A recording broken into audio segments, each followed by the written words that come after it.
So, all of this breathing and being centered and being quiet inside and energized, this is going to bring up emotions and feelings. It's going to bring them up outside of the bedroom, and it's definitely going to bring them up in intimacy.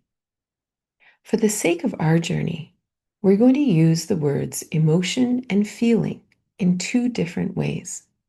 These are defined many ways by many people, and some people even use them interchangeably. But for our purposes, it's very important to be able to distinguish between something we are feeling in this moment and something we are feeling because of something that happened in the past. This is very important when we're cultivating connection and when we're cultivating a tantric experience, right? Something that is beyond the physical realm. So, for the sake of this course, we're going to define feeling as something we experience in this moment. And an emotion is an unconscious expression of something that's happened in the past. So, for example, something could happen right now, and I could feel sad. I genuinely feel sad right now. If I dive into that feeling deeply, I don't suppress it or anything, that feeling has a chance to be expressed, felt, and then it will pass. Depending on what's happened, some even say that an emotion will pass in 8 seconds. After that, it's the mind carrying it forward. I didn't see the study that they did to come up with this, but it's an interesting concept because we are so accustomed to believing that feelings last forever, that if I start crying, I'm never going to stop. Or if I let myself get angry, I'm going to be angry forever. But what if it's not true? What if when we dive into a feeling in the moment that it's happening, what if once it's seen, felt, expressed, honored, and maybe even we take action, maybe it's complete? In contrast, an emotion is when a car drives by that reminds me of the car that my dad drove, and I miss my dad, and now I feel sad, right? Both sadness, but two very different things. One is in the present moment, and one is a feeling attached to a memory in the past. And these two things are very important to discern. One isn't right or wrong or anything like that. That's not what we're talking about. But it's just very important to discern, especially when we're making love. So let's talk about emotions while making love. Of course, when I talk about making love, I mean anything that can happen within your date. So it could be cuddling, it could be talking, it could be dancing, it could be having intercourse. It could also be any other intimate moments you have throughout the day. It could even be during an argument. But that's not really what we're going to focus on. But you could apply it there, which is very, very helpful. So let's imagine we're making love. And let's say you've had some difficult experiences in the past. Maybe as a man, you've had experiences where you've ejaculated too soon and you were really disappointed about it.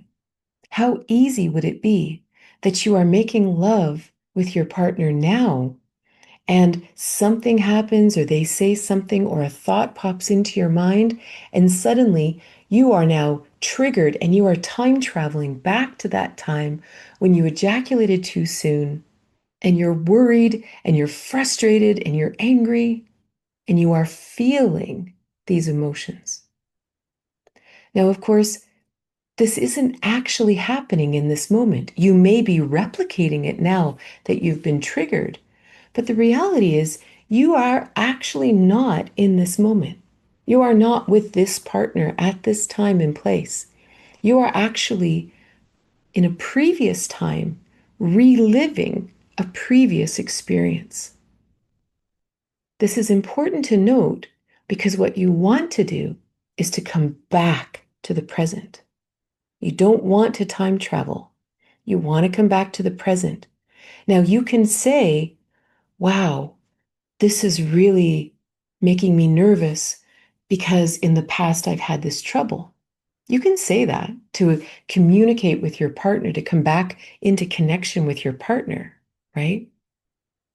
But then you breathe and you come back into this moment and you let the emotion go as you repattern inside for something new.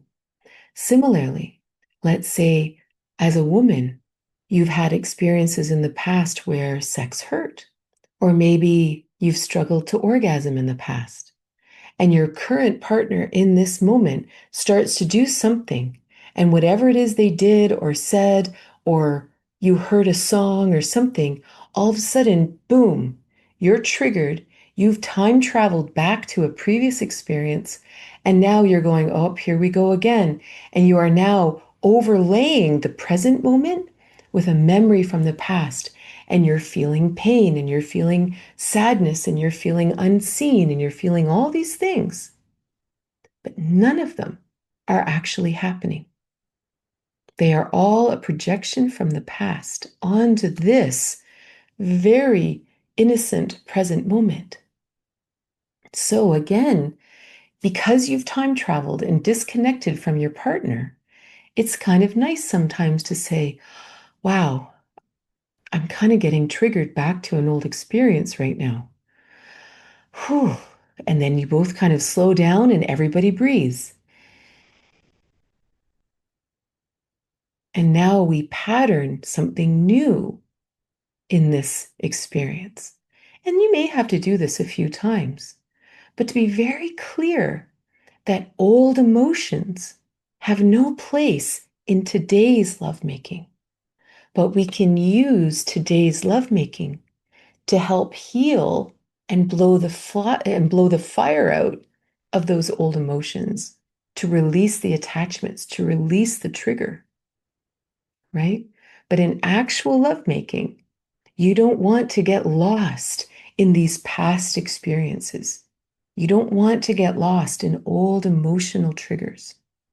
We always want to come back to the moment, breathe, reconnect with your partner in this moment, in this place, and have a whole new experience in this present moment.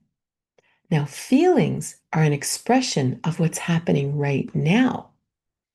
Feelings can help us stay in the moment. If I am feeling pleasure and I focus on that pleasure, I stay in the present moment.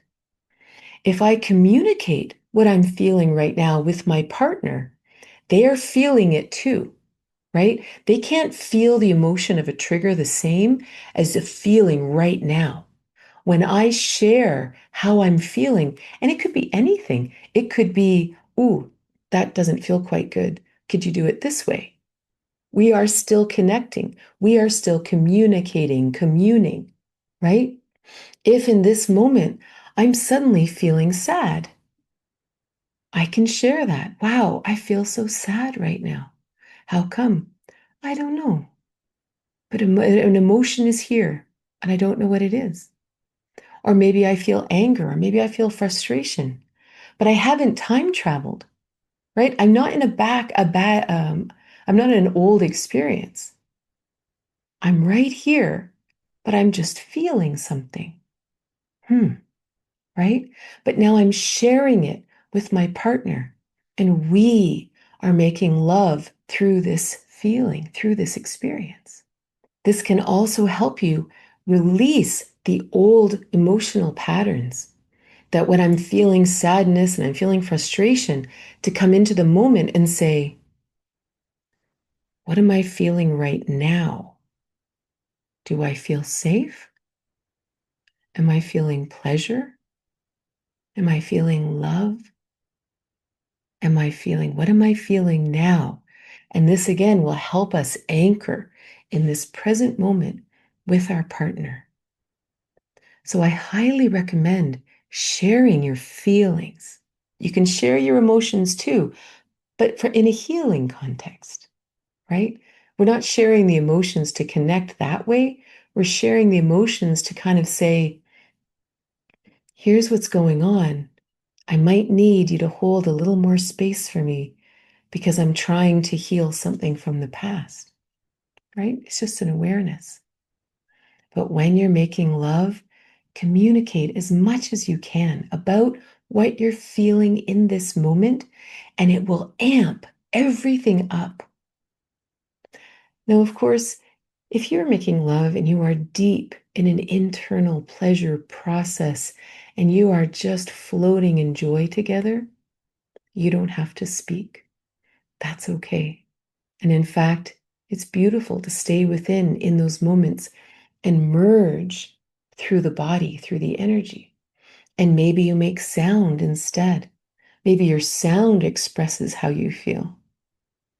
But there are no rules. But just to really try this week, expressing your feelings in the moment and releasing any emotions that may come up.